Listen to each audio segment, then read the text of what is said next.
और दोस्तों स्वागत है आपका हमारे यूट्यूब चैनल पर। तो आरआरबी एनटीपीसी के एग्ज़ाम के लिए रीजनिंग के क्वेश्चन देखने वाले हैं। तो वीडियो स्टार्ट करने से पहले आप लोगों से एक बात कहूँगा, जो लोग नए हैं तो प्लीज़ चैनल को ज़रूर सब्सक्राइब कर लें। चलिए स्टार्ट करते हैं। तो गाइस, आज के सेशन में पहला क्वेश्चन है, यदि 17 गुणे 13 बराबर है 4, 16 गुणे 14 बराबर है 2, तो 29 गुणे 23 बराबर क्या होगा। तो आगे लगा हुआ है क्वेश्चन मार्क।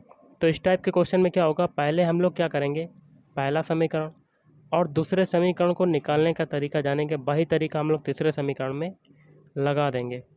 पहला समीकरण है 17 गुणे 13 बराबर 4। तो गुणा की जगह आप क्या कर दीजिएगा, 17 में 13 को घटा दीजिएगा, तो अब आपका क्या आ जाएगा 4, जो कि बराबर दिया हुआ है। अगला है 16 गुणे 14 बराबर है 2। तो 16 में हम लोग क्या करेंगे, 14 को घटा देंगे, तो हमारा क्या आ जाएगा 2। सेम प्रोसेस आगे अप्लाई करेंगे। 29 में 23 को घटा देंगे, तो हमें क्या मिल जाएगा 6। तो option C is right answer. अगला, निम्नलिखित शब्दों को शब्दकोश में आने वाले क्रम के अनुसार लिखें। तो देखिए, इस क्वेश्चन को कैसे करना है। तो अंग्रेजी वर्णमाला में, अंग्रेजी अल्फ़ाबेट में जौन से अक्षर का स्थान जिस जगह पर होता है, उन्हीं अक्षरों के आधार पर आपको शब्दों को सेट करना है। तो इसका राइट आंसर बनेगा ऑप्शन डी। पहले देखिए आपका बनेगा हार्ट, पहले नंबर पर आएगा आपका हार्ट। दूसरे नंबर पर आएगा हैवी, तो लिख देते हैं हैवी। ओके, पहले पे आएगा आपका हार्ट, पहले पे आपका आएगा हार्ट पहले नंबर पर, दूसरे पे आएगा हैवी, और तीसरे पे क्या आएगा, पांचवा वाला हेज, और चौथे पे क्या आएगा, चौथा वाला हैंस, और पांचवे पे आएगा हेनरी। तो option D is right answer. अगला, निम्नलिखित प्रश्न में दिए गए विकल्पों में से लुप्त अंक ज्ञात कीजिए। कैसे करेंगे, देखिए 4 जो होता है ये 2 का स्क्वायर होता है, और 1 होता है 1 का स्क्वायर। 16 जो होता है ये 4 का स्क्वायर होता है। 9 जो होता है ये 3 का स्क्वायर होता है। 36 होता है ये 6 का स्क्वायर होता है। 25 होता है 5 का स्क्वायर। 64 होता है 8 का स्क्वायर, और 49 होता है 7 का स्क्वायर। ओके, अब एक चीज़ देखिए, 2 और 1 के बीच डिफरेंस कितने का है, 1 का। 1 और 4 के बीच डिफरेंस कितने का है, 3 का। मतलब पहले 1 घट रहा है, फिर आपका क्या हुआ 3 जुड़ा। अब देखिए 4 से 3 बनने में क्या हो रहा है, फिर 1 घटा। अब 3 से 6 बनने में क्या हो रहा है, +3। मतलब एक सीरीज़ चल रही, पहले -1 फिर +3 फिर -1 फिर +3। अब आगे देखिए 6 से 5 बना तो -1, 5 से 8 बना तो +3, 8 से 7 बना -1। आप कितना जोड़ेगा साथ में 3, तो 10 में 3 जोड़ेंगे, सॉरी 7 में 3 जोड़ेंगे तो 10 का स्क्वायर कर देंगे, तो आपका कितना आ जाएगा 100। तो option C is right answer. अगला है, एक अनुक्रम दिया गया है जिसमें से एक पद लुप्त है। दिए गए विकल्पों में से वह सही विकल्प चुनिए जो अनुक्रम को पूरा करे। तो क्या है आपका TPLH, आगे क्वेश्चन मार्क। तो कौन सा अल्फ़ाबेट आएगा, सबसे पहले इनके सभी के अल्फ़ाबेट कोड लिख लेते हैं। T का कोड होता है 20, P का कोड होता है 16, L का होता है 12, H का होता है 8। देखिए 20 से 16 बना, क्या हुआ 4 घटा। 16 से 12 बना 4 घटा। 12 से 8 बना 4 घटा। तो आगे भी 4 घटेगा, 8 में 4 घटाएंगे तो 4 किसका होता है, D का। तो ऑप्शन सी इस राइट आंसर। अगला, एक राष्ट्रीय नेता किसी विशेष वर्ग में 29 फरवरी को पैदा हुए, उनका जन्मदिन होगा। देखिए 29 फरवरी किस में आता है, तो एक लीप वर्ष में आता है, लीप वर्ष में आता है। और लीप वर्ष कितने सालों के दौरान आता है, 4 वर्षों के दौरान आता है। तो 29 फरवरी को है तो इसके 4 वर्ष बाद उसका अगला जन्मदिन होगा। तो option C is right answer. Okay, अगला है, सोहन दक्षिण दिशा में 30 किलोमीटर चलता है। मान लेते हैं ये स्टार्टिंग पॉइंट है A, दक्षिण दिशा होती है नीचे की तरफ। कितना चलता है, 30 किलोमीटर। आगे कहता है फिर बाएं मुड़कर 50 किलोमीटर चलता है। अब यहाँ से आपका बायां क्या हो जाएगा, इधर की तरफ। कितना चलता है, 50 किलोमीटर। उसके बाद वह उत्तर दिशा में 10 किलोमीटर चलता है। उत्तर दिशा कहाँ होती है, ऊपर की तरफ। कितना चलता है, 10 किलोमीटर। फिर वह बाईं ओर मुड़कर 50 किलोमीटर और चलता है। तो यहाँ से आपका बायां क्या हो जाएगा, इधर की तरफ, इधर आ जाएगा। तो कितना चलता है, 50 किलोमीटर। ओके, अब सोहन अपने आरंभिक बिंदु से कितनी दूरी पर है। देखिए कलर को थोड़ा सा चेंज कर लेते हैं। आरंभिक बिंदु ए है और लास्ट बिंदु ये आ गया, ये दूरी बतानी है कितनी बची। देखिए इधर ये आपकी दूरी है 10, तो ये भी आपकी क्या हो जाएगी 10। ओके, और वो टोटल दूरी है 30, तो 30 में से 10 घटाएंगे तो ऊपर वाली दूरी आ जाएगी। तो कितनी आ जाएगी 20 kilometre. Option C is right answer. अगला है, दिए गए प्रश्न में निम्नलिखित विकल्पों में से वह शब्द चुनिए जो दिए गए शब्द के अक्षरों का प्रयोग करके नहीं बनाया जा सकता है। शब्द है आपका क्रिसमस और 4 ऑप्शन आपके दिए गए, इसमें से आपका कौन सा शब्द नहीं बनेगा। तो हम लोग क्या करते हैं, एक एक ऑप्शन को चेक करते हैं। पहला ऑप्शन है क्राइस्ट।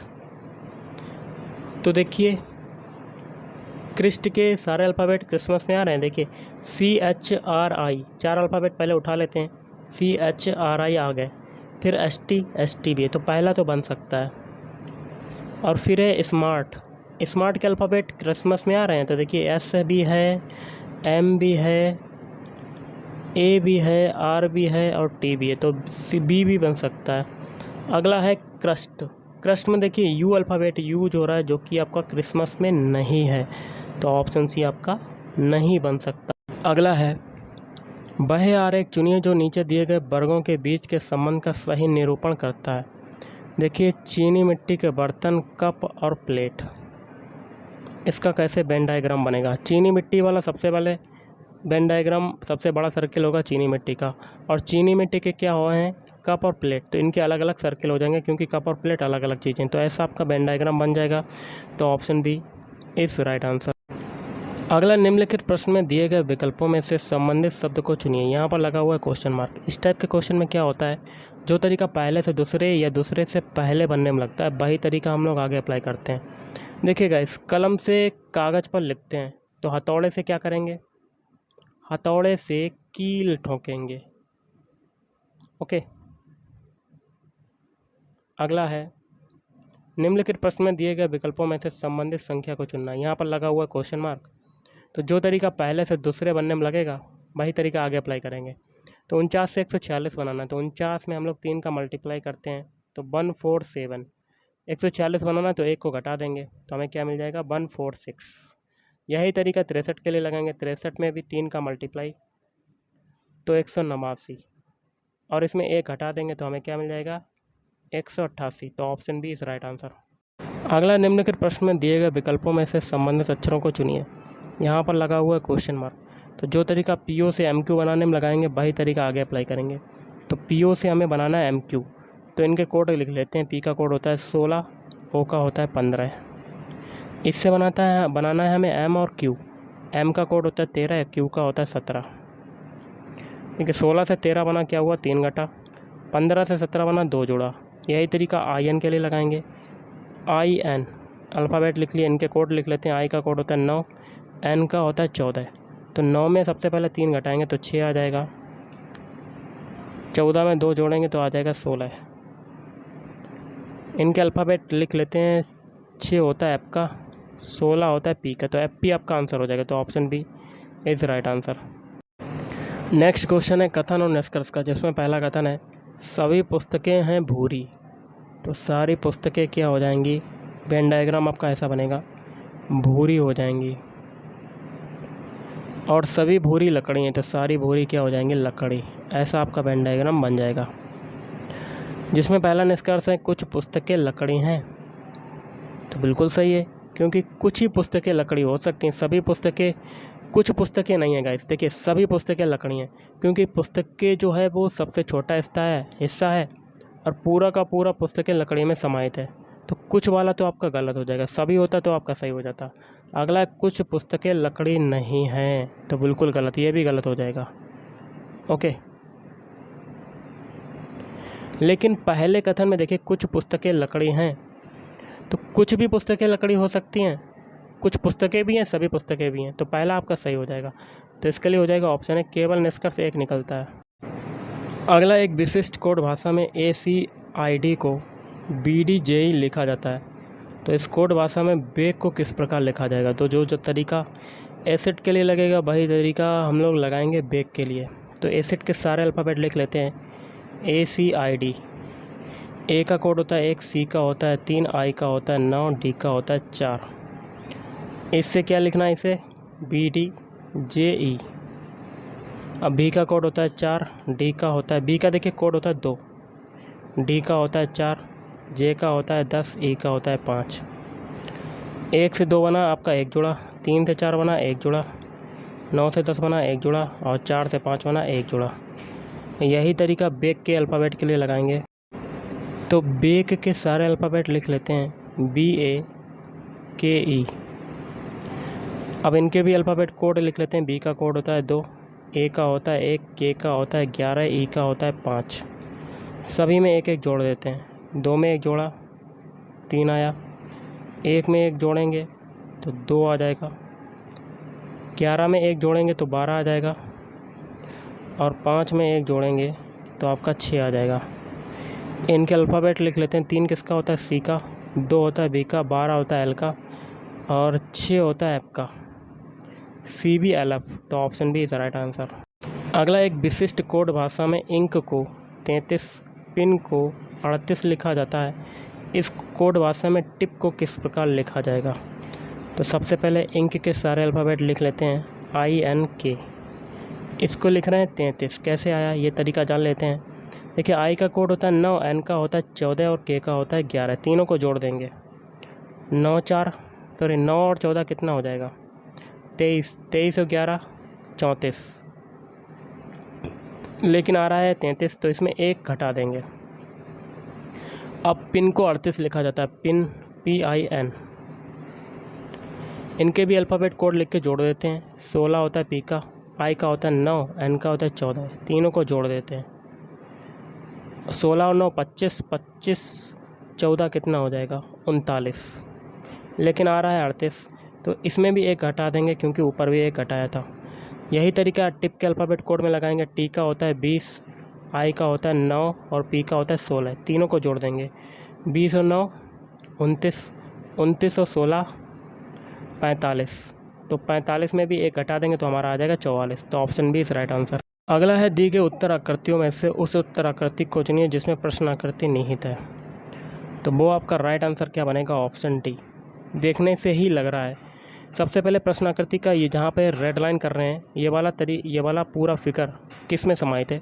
तो देख लेते हैं। ये देखिए, ये फिर ये गया, फिर ये गया, देखिए बन गया। तो option D is right answer.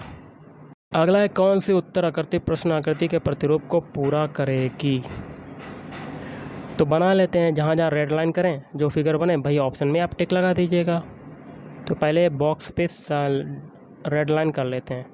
अब ये पूरा ट्रायंगल पूरा कर लेते हैं, सॉरी 4 एंगल जितना भी बनता है, और अंदर वाला आयत पूरा कर लेते हैं। अब जहाँ जहाँ रेड लाइन है, ये आपका फिगर कौन से ऑप्शन में बन रहा है? तो ऑप्शन बी में आप देख सकते हैं। Option B is right answer. अगला क्वेश्चन गाइस देख लेते हैं। यदि एक दर्पण को AB रेखा पर रखा जाए तो दी गई उत्तर आकृतियों में से कौन सी आकृति प्रश्न आकृति का सही प्रतिबिंब होगी?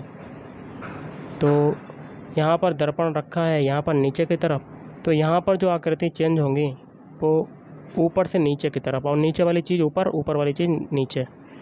तो सबसे पहले डबल बॉक्स बना लेते हैं, क्योंकि डबल बॉक्स की जो आकृति है वो प्रतिबिंब आकृति में नहीं चेंज होगी। ओके, दर्पण प्रतिबिंब में नहीं चेंज होगी। अब ये विकर्ण है, ये जो विकर्ण है इसकी आकृति, ये आकृति चेंज होगी विकर्ण की? विकर्ण चेंज होगा? तो नहीं होगा, सॉरी होगा। कैसा हो जाएगा? ऐसा हो जाएगा। अब देखिएगा अब ये बीच में ब्लैक ब्लैक डॉट डॉट ये एरो है, ये कैसा हो जाएगा? तो आपका कैसा हो जाएगा गाइस? नीचे की तरफ हो जाएगा ऐसा। अब ये वाला जगह है, 2 डॉट लाइन है, ये कहाँ पर हो जाएंगे? ऐसे ऐसे। तो ये किस में आ रही है आकृति? ऑप्शन सी में। Option C is right answer. अगला दी गई आकृति में कितने त्रिभुज हैं? तो सबसे पहले ये वाली आकृति में देखते हैं कितने त्रिभुज हैं जहाँ पर रेड लाइन कर रहे हैं। इसके लिए एक तरीका लगता है, इसमें नंबरिंग कर देते हैं 1 और 2। और इन दोनों को जोड़ देते हैं तो टोटल आकृति कितने त्रिभुज हो जाते हैं, यहाँ से 3 हो जाते हैं। अब कलर को थोड़ा सा चेंज कर लेते हैं। अब देखिए एक ये जहाँ पर ग्रीन कलर से लाइन कर रहे हैं, एक ये त्रिभुज बचा है, तो इसको भी इसमें एक ऐड कर देते हैं। अब एक और त्रिभुज है गाइस, ये पूरा अगर देखा जाए जहाँ पर रेड लाइन कर रहे हैं पूरे में, एक ये हो गया, तो टोटल कितने हो गए 5। तो option B is right answer. अगला, दिए गए 2 चिन्हों तथा 2 अंकों को आपस में परस्पर बदलने पर कौन सा समीकरण सही हो जाएगा। तो इसके लिए ऑप्शन बी हो जाएगा, क्योंकि अगर LHS वाला पद सबसे पहले लिख लेते हैं 3 + 9 डिवाइड बाई 4 - 1। तो यहाँ पर देखिए ऊपर भाग की जगह प्लस कर देंगे तो 3 की जगह 9 हो जाएगा, 9 की जगह 3 हो जाएगा। तो 3 की जगह 9 कर दिया और प्लस की जगह क्या हो जाएगा भाग, और 9 की जगह 3 और भाग की जगह प्लस, तो 4 - 1। ओके, क्योंकि क्वेश्चन में ही दिया, आप पढ़ सकते हैं। तो डिवाइड वाला सॉल्व करेंगे तो 9 में 3 का डिवाइड करेंगे, 3 + 4 - 1, तो 7 - 1 बराबर 6। दोनों पक्ष आपके बराबर हो गए, तो ऑप्शन बी इस राइट आंसर। अगला निम्नलिखित प्रश्न में दिए गए विकल्पों में से विषम शब्द को चुनिए। तो विषम क्या होता है कि 4 ऑप्शन दे दिए जाते हैं, इसमें से 3 जो होते हैं वो तो आपके सेम हो जाते हैं, समान, और एक जो बचता है वो अन्य तीनों से अलग हो जाता है। देखिए गेंदा एक फूल है, कमल भी फूल है, गुलाब भी फूल है, लेकिन ट्यूलिप जो है वो एक पौधा होता है। तो ऑप्शन बी आपका विषम हो जाएगा, तो option B is right answer. अगला, निम्नलिखित प्रश्न में दिए गए विकल्पों में से विषम संख्या को चुनना है। देखिए 41 जो है वो आपकी क्या है, अभाज्य संख्या। 53 है अभाज्य संख्या, 59 है अभाज्य संख्या, लेकिन 69 जो है ये आपकी भाज्य संख्या हो जाएगी, क्योंकि ये आपकी 3 से भी कट सकती है, 69 से भी कट सकती है, और बाकी के 3 संख्याएं वो स्वयं से कटेंगी और अदर संख्या से नहीं कटेंगी। तो option D is right answer. अगला, निम्नलिखित प्रश्न में दिए गए विकल्पों में से विषम अक्षरों को चुनना है। तो एक एक ऑप्शन को चेक करते हैं। पहला ऑप्शन चेक कर लेते हैं, CE है। तो देखिए C का कोड होता है 3, E का होता है 5, तो कितना जुड़ा 2। ऑप्शन भी चेक करते हैं, H का होता है 8, J का होता है 10, 8 से 10 बना, कितना जुड़ा 2। फिर है RT, R का कोड होता है 18, T का होता है 20, कितना जुड़ा 2। ऑप्शन डी, O का होता है 15, M का होता है 13, 15 से 13 बना 2 घटा, बाकी 3 में 2 जुड़ा, लेकिन ऑप्शन डी में 2 घटा, तो option D is right answer. अगला है, 72 छात्रों की एक पंक्ति में Q बाईं ओर से 34वां है। तो देखिए लेफ्ट से है 34वां और टोटल हैं छात्र 72, तो लेफ़्ट से बताना है। तो इसके लिए क्या होता है, total equal to left plus right minus 1। तो टोटल कितने हैं 72, तो 72 इक्वल टू क्या हो जाएगा, लेफ़्ट से कितना है 34 और राइट से बताना है और माइनस 1। अब 72 देखिए 34 में से 1 जाएगा 33, 33 उधर जाएगा, तो 72 - 33 बराबर 8। ओके, तो 72 से 33 घटाते हैं, सबसे पहले घटा लेते हैं।